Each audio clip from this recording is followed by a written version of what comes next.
In the shadowy hollows of Ravenhurst, a forgotten village cradled by ancient forests and choked with ivy-covered ruins, there lived a doll maker named Elias Varel. Over a century ago, he was known for his life-size dolls, eerily realistic creations that enchanted the elite but unnerved the common folk. His magnum opus was a porcelain doll he named Leora, crafted in the image of his deceased daughter. Leora stood 3 feet tall. Her alabaster skin gleamed with a lifeless sheen. Her hair was curled into thick chestnut ringlets, tied with faded burgundy ribbons. She wore a Victorian tea gown, cream with wine-red lace, tight at the bodice, flared at the skirt. Her glass eyes were pale violet, almost translucent, giving the impression that they stared not at you, but through you. After Elias disappeared without a trace, his mansion was sealed. Locals believed he had transferred his soul, or worse, his daughter's, into Leora. For generations, no one dared enter the estate, until Hannah Coleridge, an art historian and restoration expert, received a mysterious invitation. Hannah was drawn to oddities, and when she received the unsigned letter offering her a hefty sum to assess a rare artistic relic of porcelain origin, she couldn't resist. It directed her to Ravenhurst, a place absent on modern maps, but found on aged ones in university archives. She arrived in mist, the air thick with rot and silence. The mansion loomed like a cathedral of decay, its spires broken, its gargoyles moss-eaten. Inside, time was arrested. Portraits stared with cracked, weary expressions. The air was heavy with lavender and mildew. And then she found the doll, sitting in a high-backed velvet chair, perfectly preserved. As Hannah examined Leora, she noticed details too precise. Real, human eyelashes, a subtle warmth to her limbs. That night, as she documented her findings by candlelight, she heard the faint patter of footsteps, too small to be adult. When she returned to the drawing room, the doll was gone from the chair. She found her in the hallway, seated beside a broken mirror. On the fogged glass was a childlike handprint. The next morning, her camera footage showed movement during the night. Leora climbing from the chair, twitching as if learning to walk again. Through Elias's journals, hidden beneath floorboards, she learned the truth. Elias had become obsessed with resurrecting his daughter. Leora had died at 8, her spine snapped during a fall from the staircase. Elias had turned to blood rituals, encasing her soul in porcelain, using flesh glaze, a formula requiring human remains to give his dolls life. Each doll he made afterward disappeared from buyers' homes. It was Leora who consumed them, needing more flesh to maintain her vitality. Elias vanished when he tried to separate himself from her. He'd failed. She had learned to sustain herself. Now, with Hannah there, another woman, another body, Leora had plans. The days grew darker. Clocks stopped. Hannah's reflection began lagging in the mirror. She would wake up with bruises in the shape of doll-like hands. Her voice began to echo unnaturally.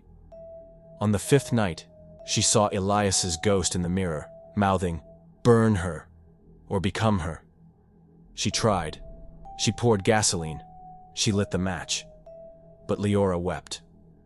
"He left me alone," she sobbed in a voice both metallic and childish. "Don't leave me too." And for a moment, Hannah saw the little girl beneath the horror. She hesitated. That was her mistake. The fire consumed the estate. Rescuers found a woman's body, unrecognizable, charred. But what stood untouched in the ruins was a single porcelain doll, perfect, without a scratch.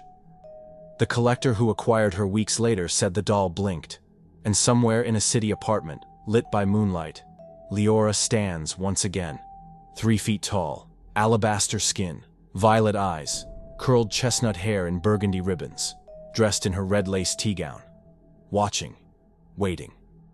Julian Marr was not a man of superstition. A wealthy antiquarian and collector of rare curios, he considered the supernatural nothing more than folklore draped over forgotten history.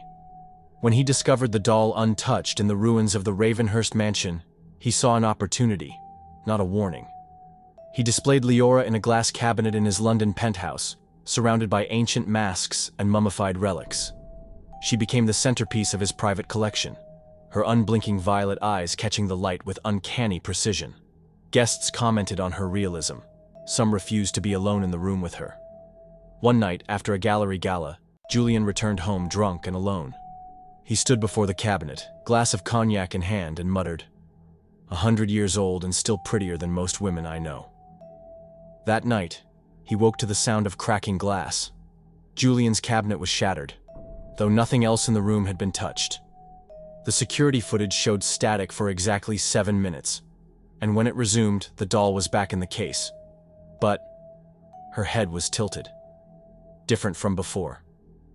Julian tried to shrug it off, but the next evening, his dog growled at the cabinet, then howled until it collapsed in seizures. The veterinarian found tiny porcelain shards embedded in the animal's neck, far too fine for the naked eye. Julian moved the doll to a locked vault, but at 3:33 a.m., she would appear elsewhere, on the piano bench, in the stairwell, once even seated at the dining table. And each time, her gown seemed less pristine, more organic, damp, stained. Obsessed and unraveling, Julian studied the doll's violet eyes under magnification. Inside each iris, he discovered microscopic patterns, symbols, etched in concentric spirals. When he photographed them, the images burned out his hard drive. Even analog prints warped and bled. He began to hear whispers in the walls, scratching in the vents. One night, he locked himself in his panic room. The lights flickered. In the corner of the room, the steel-plated one with no windows, Leora sat, dress soaked, mouth slightly open. He screamed. When the door was finally forced open by police, Julian was gone. Only a bloodied wine glass remained. Leora sat in the center of the floor, head tilted, hands folded. Leora was sold again, quietly, discreetly, passed among collectors like a cursed heirloom. Each owner vanished or died grotesquely. Some were found drowned in their bathtubs, filled with porcelain slurry. Others vanished, and in their place new dolls appeared in antique shops, mimicking their faces in disturbing detail. And now, Leora is somewhere else, waiting. They say if you find her, you'll dream of cracked tea sets and a burning mansion, of a child's voice whispering, "Will you be my new mummy?" The doll was eventually acquired by Ava Brandt, an archivist and folklorist specializing in ritual objects. She didn't buy Leora, she inherited her. The crate arrived without sender or invoice. A note inside, written on aged vellum in faded ink, read only, "She belongs to those who believe." Ava had studied cursed relics, shadow cults, and possession cases. She didn't believe them. But the moment she touched the doll, she felt it. A chill, deep and marrow cold, like her bones recognized something before her brain did. She brought the doll home, stored her in a glass case in her study, and began researching. What she found unsettled even her seasoned logic. Elias Vorel had not created Leora's curse alone. Ava uncovered hidden texts in a university archive referencing the Bloodwood Codex, a collection of grimoires from a now extinct sect called the Birchworn Choir. They practiced soul binding, using hollow vessels to trap dying spirits. They called it the Inheritance of Silence. In a marginal note, she found Leora's name, but more chillingly, drawings of her. Exactly as she appeared today, dated 1843. Yet Elias had created her in 1896. Something had worn the Leora form long before Elias sculpted it. Ava began dreaming of the doll's life. But in these dreams, she wasn't Ava. She was Leora. She saw herself running through woods at night, barefoot, blood on her gown, dragging a small spade. She saw a faceless figure, tall, cloaked in bark-like robes, waiting at a circle of stones. And the words, "Give her form. She will feed." Ava would wake up in cold sweat, mud on her hands, soil in her bedsheets. The doll was no longer in her case. Desperate, Ava tried to destroy Leora. Fire, acid, blunt force. Nothing worked. The more she tried, the stronger Leora's presence grew. Lights burst, mirrors cracked, whispers echoed from drawers and vents. One night, her voice recorder, left running, Captured Leora speaking. He built me. But I was already here. That night, Ava woke to find her own journals rewritten in her handwriting, detailing events that hadn't happened yet, including her own death. The last line read, "And now, I will carry her instead." The next morning, Ava was missing. Her apartment untouched. But one thing was new. A porcelain doll seated at her desk. Different face. Glass eyes with a ring of violet. Still the same curls. Still the burgundy ribbons. Still Leora. Only now, her dress had glasses in the front pocket.